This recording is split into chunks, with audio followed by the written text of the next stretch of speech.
the UN Special Rapporteurs are meant to be objective and impartial arbitrators, but Francesca Albanese, who is the UN Special Rapporteur on the Palestinian territories, is anything but impartial and objective.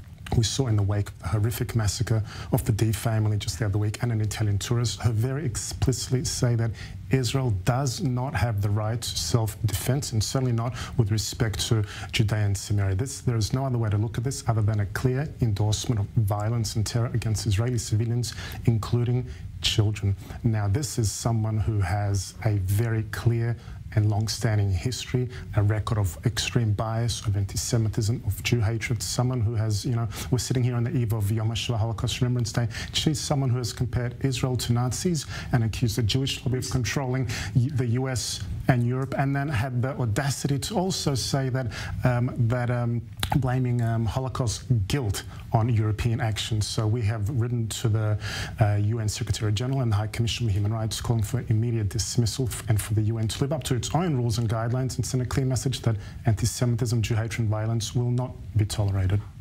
Where does that effort stand? And I believe there's another sort of twist here that the Palestinian delegation is now standing by her side on this issue, sort of in defense. Yeah, and I think that in itself is rather telling that the Palestinian mission to the United Nations have leaped to her defense. She herself has defended her remarks and only reiterated her position against Israel's entitlement to self-defense in the wake of Palestinian terror.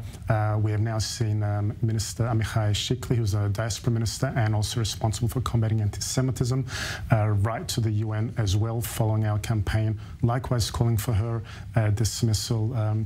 So this is just the beginning. I mean, the UN, which was founded, literally founded in the wake of the Holocaust, and today it has become the single largest platform for disseminating and promoting anti-Semitism and Jew hatred, and that's something that we cannot stay silent.